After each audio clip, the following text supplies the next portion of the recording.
আসসালামু আলাইকুম। আজকে আলোচনা করব আপনাদের মাঝে একটা কুফরি মরণ ভানবিদ্যা নিয়ে। যে ভানবিদ্যাটা প্রয়োগ করে আপনার কাঙ্ক্ষিত শত্রুকে মাত্র 3 দিনের ভিতরে মেরে ফেলতে পারবেন, প্যারালাইসিস করতে পারবেন, পাগল বানিয়ে রাস্তায় রাস্তায় বের করতে পারবেন এই তাবিজটার মাধ্যমে। আর এটা করতে পারবেন দূরে অথবা কাছে যে কোনো ব্যক্তির জন্য, মেয়ে অথবা ছেলে, যে কারোর জন্য এই তাবিজটা আপনি করতে পারবেন।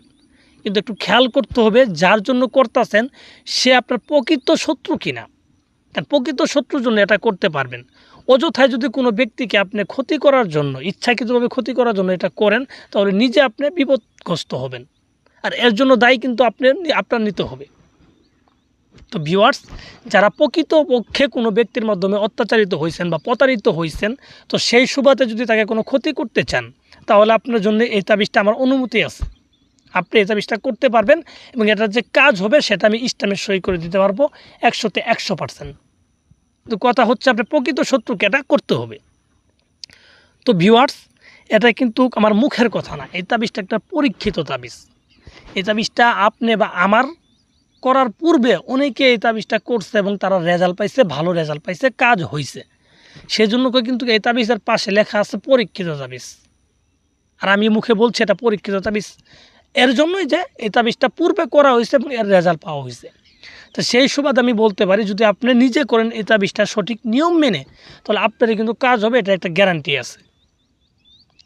এই তাবিজ কবর সম্পর্কে যদি গ্যারান্টি না দেওয়া যায়, তাও কিন্তু আপনি গ্যারান্টি দিতে পারবেন। কারণ যে আপনার পূর্বে কাজ হয়েছে, সেই কাজের উপরে ভরসা করে কিন্তু আপনি গ্যারান্টি দিতে পারবেন হ্যাঁ এটারও কাজ হবে। কারণ একই বিদ্যা একই সব কিছু, তাহলে কাজ তো অবশ্যই হতেই হবে।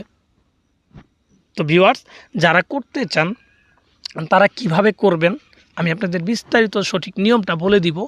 আপনারা মনোযোগ সহকারে আমার কথাগুলো শুনবেন। আর কোনোভাবেই নিজেরা পণ্ডিতি করে নিয়ম চেঞ্জ করতে যাবেন না।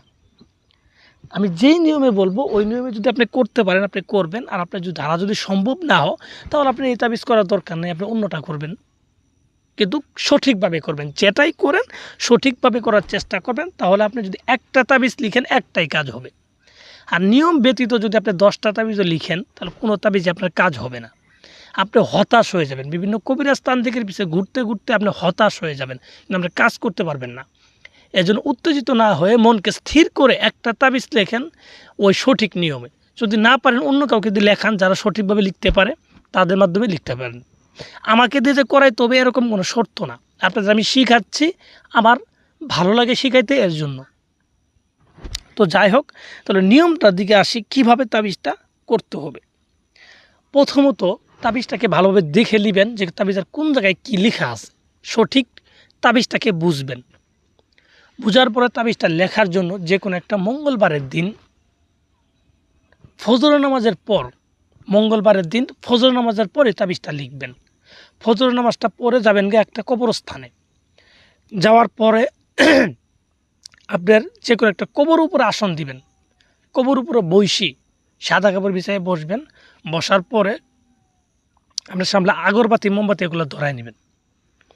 ধরায় নেওয়ার পর এই তাবিজটাকে একটা শুয়োরের চামড়ায় লিখতে হবে। শুয়োর, হিন্দুরা যে খায় শুয়োর, এই শুয়োরের চামড়ার উপরে এই তাবিজটা লিখতে হবে একটা লোহা দিয়ে। আর লোহাটাকে, একটা লোহাকে বাজার থেকে একদমই কিনে আনবেন, ফ্রিতে আনবেন না, টাকা দিয়ে কই করে আনবেন। একটা লোহা কিনে আনবেন একদমে, এক দোকান থেকে কিনে আনবেন। আনার পরে শুয়োরের চামড়ার উপরে এইভাবে 2টা তাবিজ লিখবেন, যেইভাবে আমি লিখছি। এভাবে 2টা তাবিজ লিখার পর আপনি তাবিজের নিচে যেখানে নামগুলো দেওয়া আছে সেখানে শত্রুর নাম এবং শত্রু বাবার নাম লিখতে হবে। তো এই নামগুলো লিখে দেবেন সঠিকভাবে। লিখে দেওয়ার পর আপনি এই 2টা তাবিজকেই একটা কালো কাপড় দিয়ে পেঁচাবেন।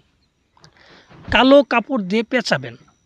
পেঁচানোর পর একটা তাবিজকে আপনি যে কোনো একটা পাথরের নিচে চাপা দিয়ে রাখবেন, একটা তাবিজ দেওয়ার পর আরেকটা তাবিজ যে থাকবে সেই তাবিজটাকে একটা কলা গাছকে ফালটা করে, ঠিক আছে, মানে জ্যান্ত কলা গাছকে ফালটা করে মাঝখানে পুঁতে মানে মাঝখানে ঢুকাই দেবেন আর কি, কলা গাছের ভিতরে দিয়ে পরে লাল কাপড় দিয়ে কলা গাছটাকে পেঁচিয়ে রাখবেন। পেঁচিয়ে রাখার পরে দেখবেন সর্বোচ্চ 3 দিনের ভিতরে কলা গাছটা পচন ধরছে, তখন বুঝবেন আপনার শত্রু পচন ধরছে। কলা গাছটা মারা যাবে, আপনার শত্রু পৃথিবী থেকে বিদায় নিবে। একদম গ্যারান্টি এবং পরীক্ষিত একটা বিদ্যা আজকে আপনাদের মাঝে আমি শেয়ার করে দিলাম। সঠিক